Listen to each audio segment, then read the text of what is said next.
Depravación radical. Traído usted por Chapel Library. www.chapellibrary.org. Capítulo número 1. Una pregunta vital para hoy. Escrito por Arthur W. Pink, 1886-1952. Estamos profundamente convencidos de que la pregunta vital que más se debe plantear hoy es esta: ¿es el hombre una criatura total y completamente depravada por naturaleza?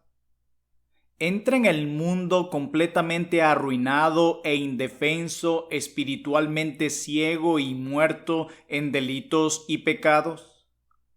Acorde con nuestra respuesta a esta pregunta, serán nuestros puntos de vista sobre muchas otras cosas. Es sobre la base de este oscuro telón de fondo que toda la Biblia se genera. Cualquier intento de modificar o disminuir, repudiar o atenuar la enseñanza de las Escrituras sobre este asunto es fatal. Ponga la pregunta en otra forma. ¿Está el hombre ahora en tal condición que no puede ser salvado sin la intervención especial y directa del Dios Trino en su favor?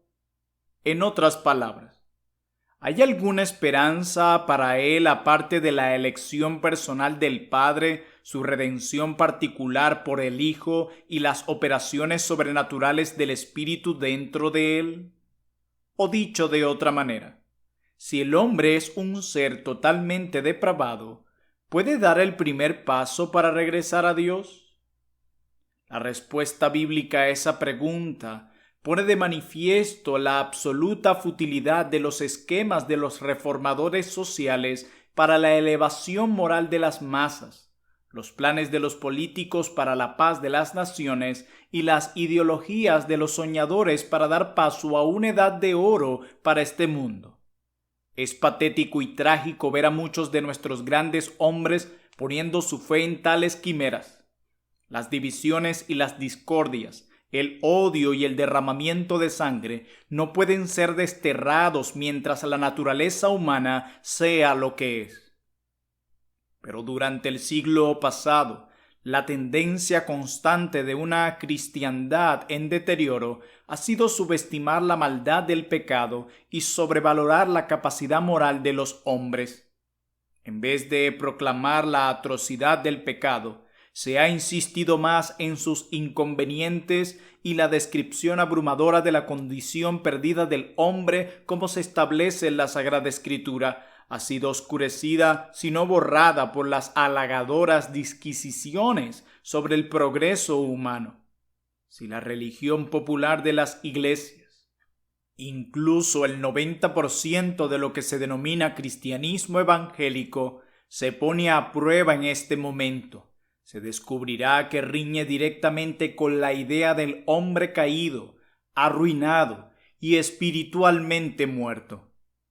Por lo tanto, hoy existe una necesidad imperiosa de que el pecado sea visto a la luz de la ley de Dios y del Evangelio para que su excesiva pecaminosidad pueda ser demostrada y las oscuras profundidades de la depravación humana sean expuestas por la enseñanza de la Sagrada Escritura para que podamos aprender lo que implican esas temibles palabras: muertos en delitos y pecados.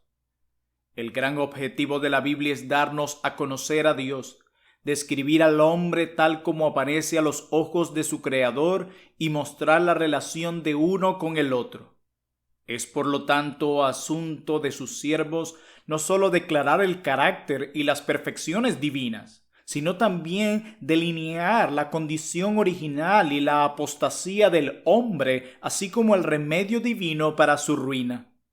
Hasta que no veamos realmente el horror del pozo en el que por naturaleza yacemos, nunca podremos apreciar apropiadamente la gran salvación de Cristo.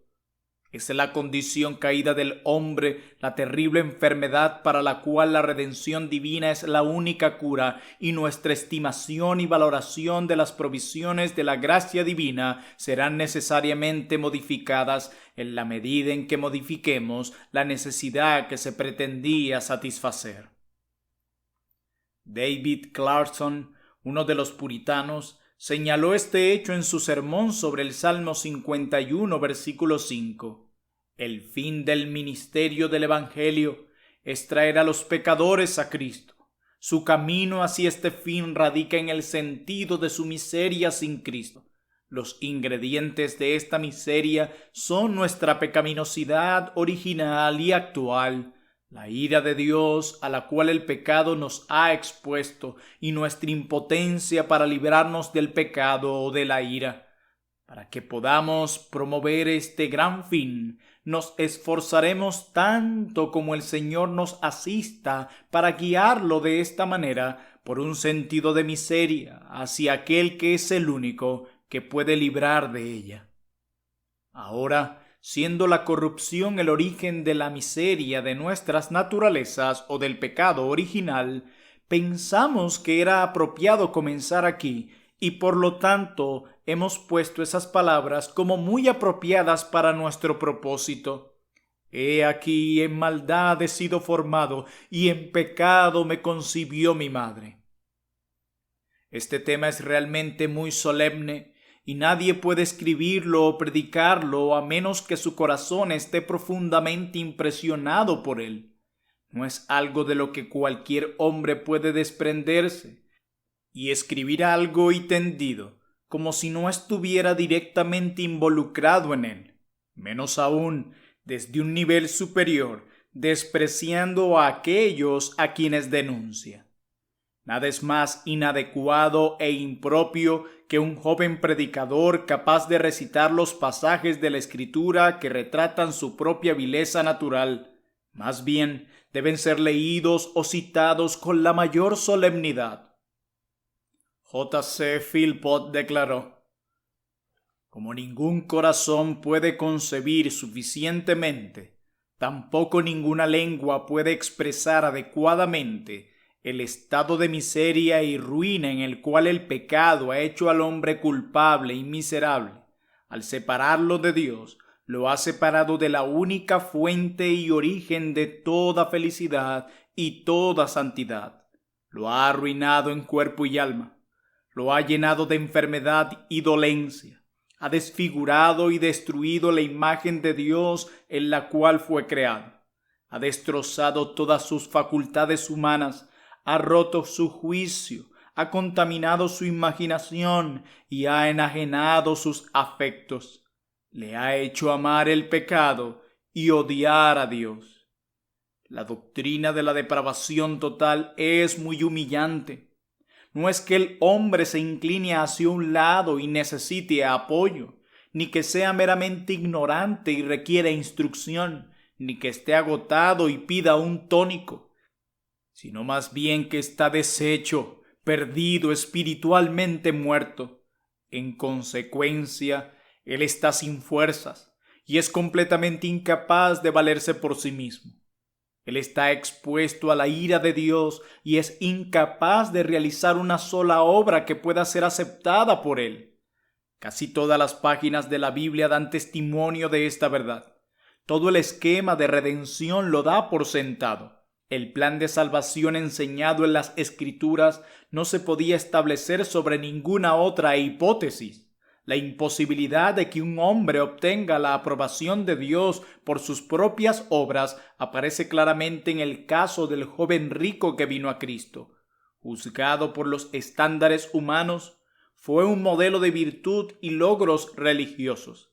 Sin embargo, como todos los que confían en el esfuerzo propio, ignoraba la espiritualidad y el rigor de la ley de Dios.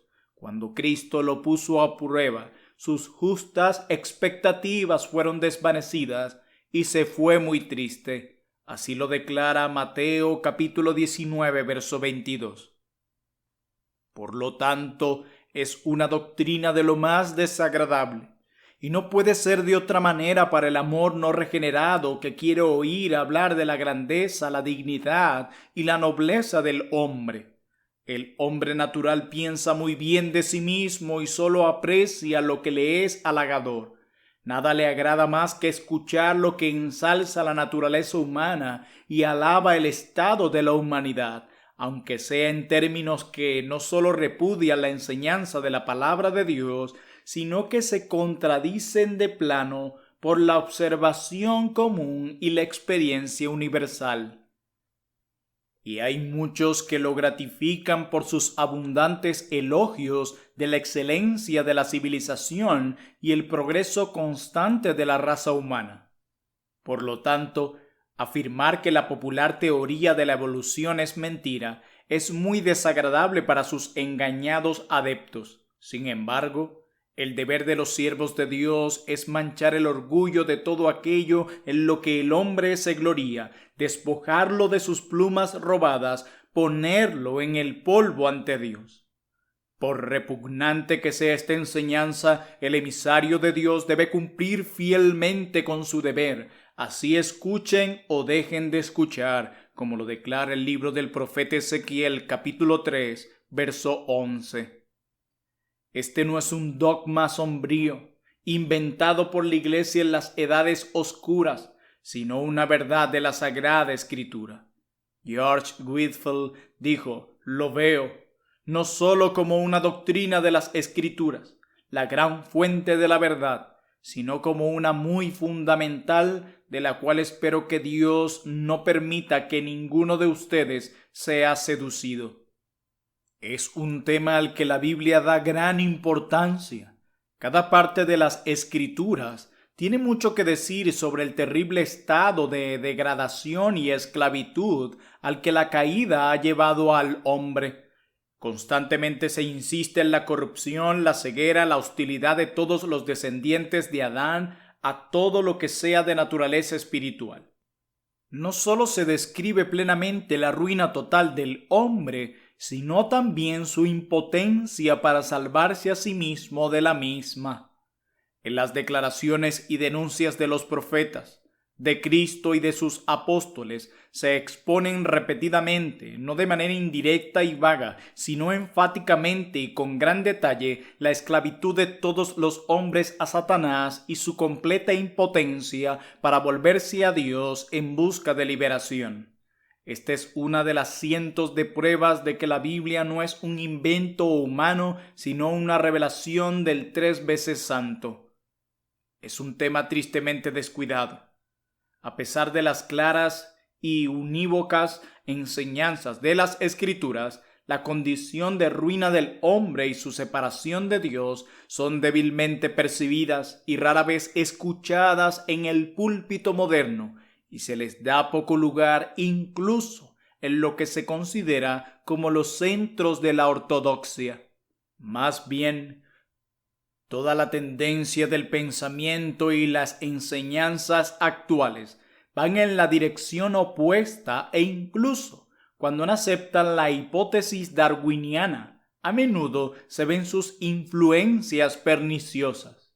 Como consecuencia del silencio culpable del púlpito moderno, ha surgido una generación de feligreses que deplorablemente ignoran las verdades básicas de la Biblia, de modo que quizás no más de 1 de cada 1000 tiene un conocimiento mental de las cadenas de dureza e incredulidad que atan el corazón natural o la mazmorra de las tinieblas en la que yacen.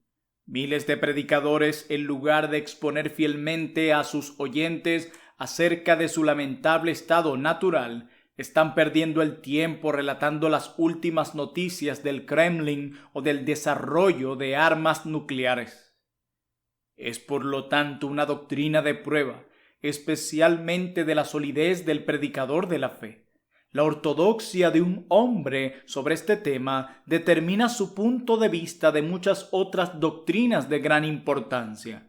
Si su creencia aquí es bíblica, entonces percibirá claramente cuán imposible es que los hombres se mejoren a sí mismos y que Cristo es su única esperanza. Él sabrá que a menos que el pecador nazca de nuevo, no puede entrar en el reino de Dios. Tampoco considerará la idea del libre albedrío de la criatura caída para alcanzar la bondad. Será preservado de muchos errores.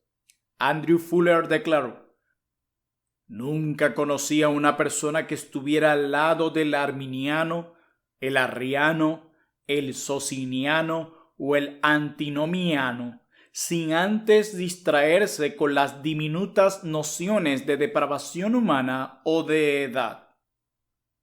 Es una doctrina de gran valor práctico y de importancia espiritual, el fundamento de toda la verdadera piedad, yace en una visión correcta de nosotros mismos y de nuestra vileza, y en una creencia bíblica en Dios y en su gracia.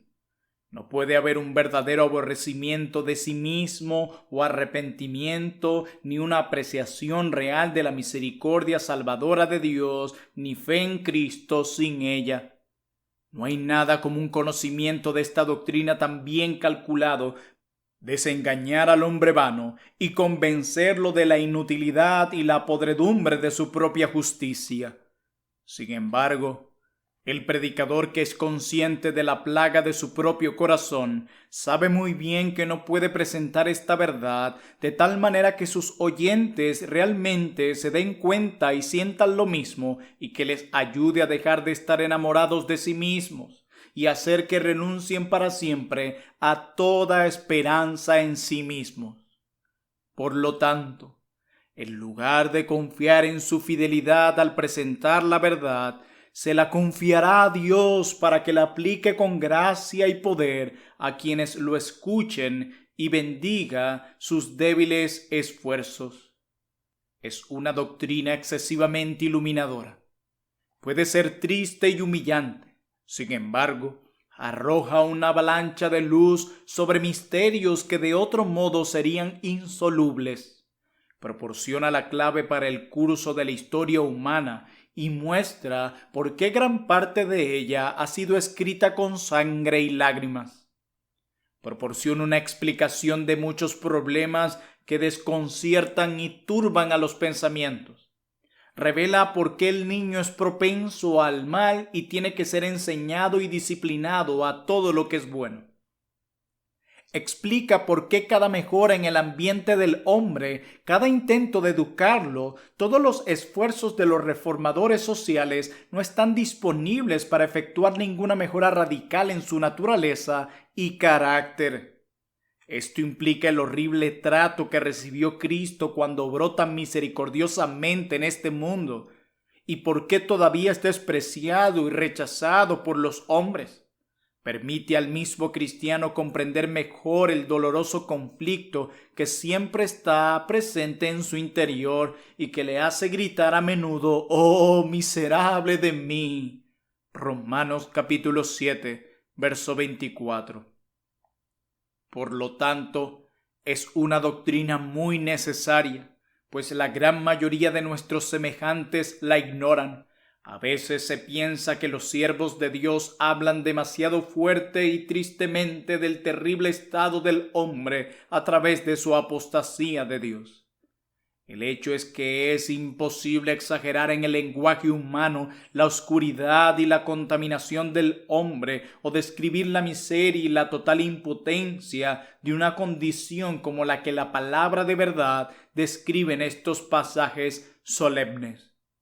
Pero si nuestro evangelio está aún encubierto, entre los que se pierden está encubierto, en los cuales el Dios de este siglo cegó el entendimiento de los incrédulos para que no les resplandezca la luz del evangelio de la gloria de Cristo, el cual es la imagen de Dios. Segunda a los Corintios capítulo 4, versos 3 al 4. Por esto no podían creer, porque también dijo Isaías: cegó los ojos de ellos y endureció su corazón, para que no vean con los ojos y entiendan con el corazón y se conviertan y yo los sane. Juan capítulo 12, versos 39 al 40. Esto es aún más evidente cuando contrastamos el estado de ánimo de aquellos en quienes se realiza un milagro de gracia como le enseña Lucas capítulo 1, versos 78 al 79.